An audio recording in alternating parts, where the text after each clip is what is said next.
Welcome back, everybody. Max here with Cattle Hunting, and welcome to my weekly silver update. Today I wanted to take things a little bit easier because I went a bit nuts the last few weeks and bought quite a lot of silver and even traded a bit of my silver into gold. And then the huge spike in silver just did not happen. And to be honest, I didn't anticipate a huge spike. I thought we would see maybe a little bit more movement than actually happened in the end. But to be honest, I am not a big believer in this hefty silver spikes as many people do. And silver is just a much bigger market than any other of the stocks that they shortened or something like this. So this week I took it a bit easy and I basically only wanted to buy something if the deal is really, really good.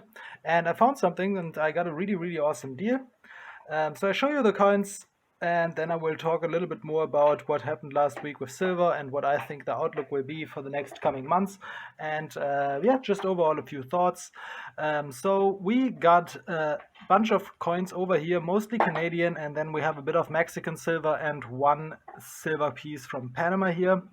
I paid a total of $140 for this lot, or actually 140. What was it? $145. I'm sorry, $145. The pure silver value on this is already at $192. So we are basically 20% under spot, and that is amazing. That's probably the best deal I got in a long time. I didn't buy much of this from my usual silver dealers. I bought the Mexican coins from there because they gave me a really, really good price, and I couldn't say no. And I found the Canadian stuff at another store pretty randomly, and I got a really good deal.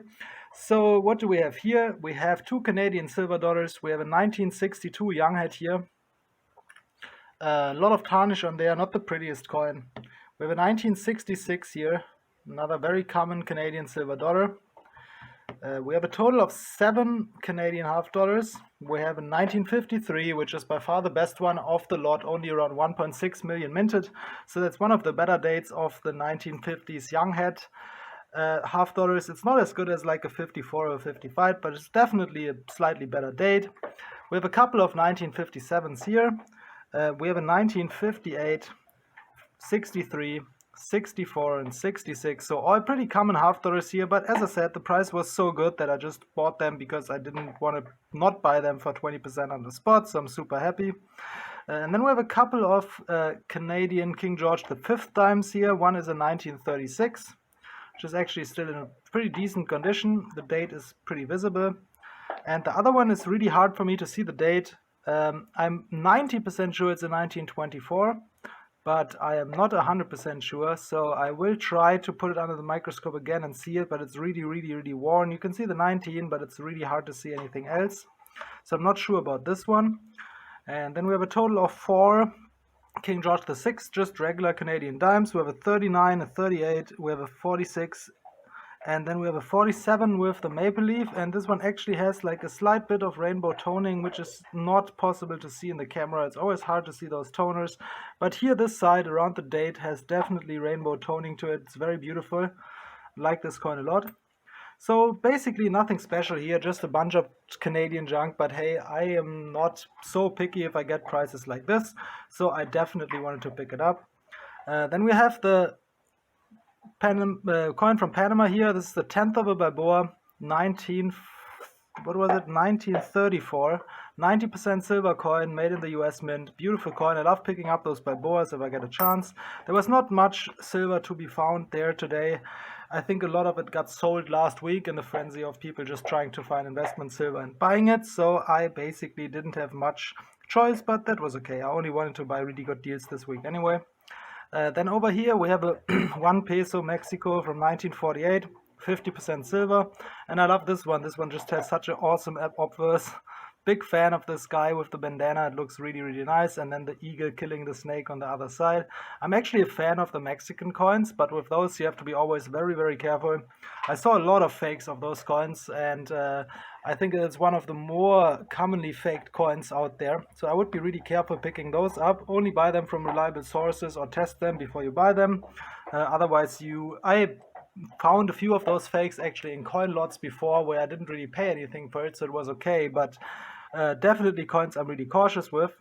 And then we have 3 72% 1 pesos here. One is from 1925, 2 are from 1924, and I actually like those coins quite a lot too. I know a lot of people are not the biggest fan of the Mexican coins, and that's often the case because they're scared to buy them because there's so many fakes out there. But the counterfeits should not let you stop you buying coins that you are sure they are real, and I'm 100% sure that those are real. They tested them before they bought them, and all the weights and all the diameters are perfectly right. So I have no doubt that these are real. But overall, I would be very, very careful picking up those coins and also things like Morgan and Peace dollars. I saw a lot of counterfeits there. And overall, anything that looks too good.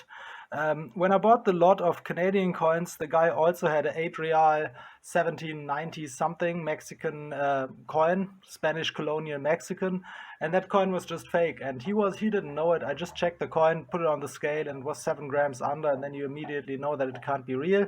And also the tarnish very often looks too evenly spread, I would say. The tarnish usually on real coins looks something like this, so they get like really dirty, and it's very, very hard to fake this. But the tarnish on that coin looked very, very too good. I don't know how else to describe it, but I ended up not buying it. Yeah, but overall a great purchase if you can buy silver for under spot right now. That is absolutely amazing. And that brings me to my second point today.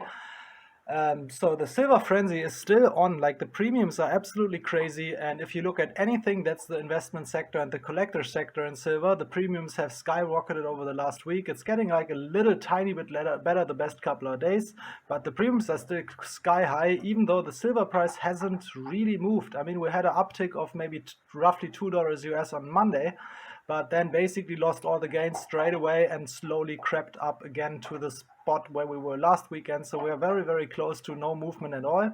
And that doesn't surprise me really, because as I often said before, I think the influence of the stacking and investment silver on the silver price has been heavily overrated by many people in the stacking community, because you never forget when you're stacking silver that silver is most of all an industrial commodity. 80% of the silver being sold and being bought is in the industrial sector, and the investment sector is a small part of the story.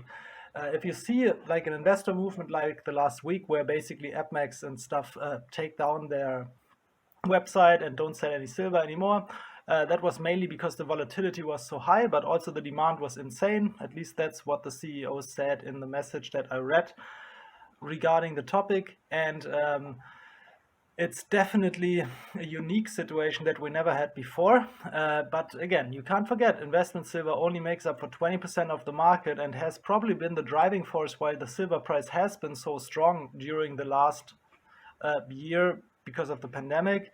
But overall, industrial demand is still very low. We still have like very limited spending. We have lower investments and all of that stuff. So I see actually a potential for silver going up once the pandemic is over. Silver is definitely not the pure hedging commodity it used to be. You have to focus on the industrial side of silver. And the biggest driving force for a price uptick in silver is the industrial demand.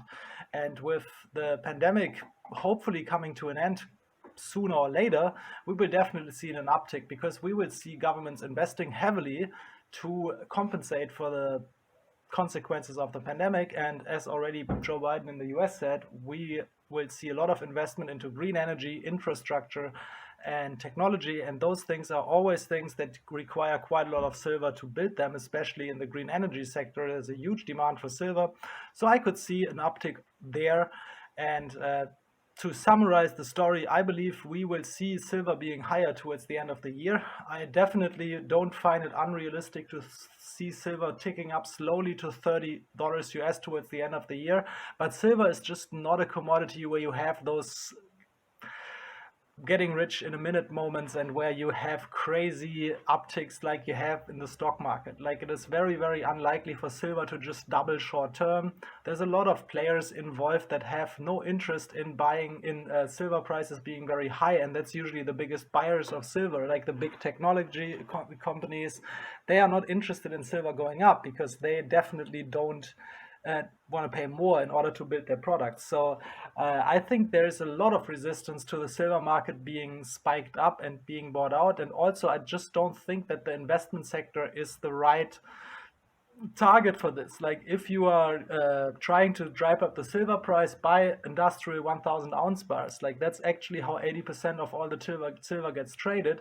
And even though we are really into stacking silver and buying investment silver, you can't forget that that is actually the reality, and the industrial demand is by far the most driving force in silver. Silver is not gold, it's a very different commodity, and never forget that.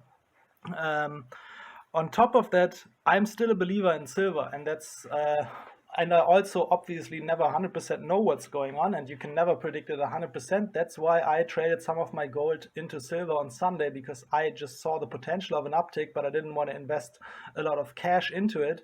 So I thought swapping assets around might be a good idea to just kind of cover my ass, and I haven't been so bad by doing it. Like uh, basically, I could do the swap without losing any money, and I still believe silver having a bigger uptick this year than gold, because I think once the economy is like recovering and we have more investment, we will definitely see higher industrial demand, and that will not be the case for gold. So for me personally, I think silver is a pretty decent investment this year, but you won't get rich quick. If we get 10% gains, maybe 20% gains this year in silver, that is something that I can see happening, and that's very realistic.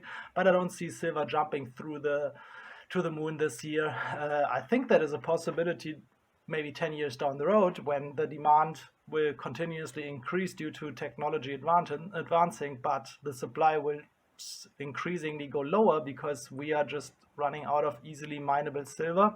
But you won't see any crazy silvers going to the moon within a few minutes. I think that's it for today, guys.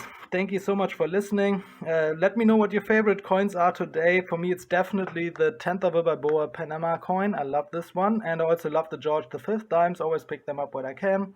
If you enjoy content like this, please subscribe and hit the like button if you guys can. I will try to bring as much videos like this out as I can. And I will see you guys next time. Have a good weekend.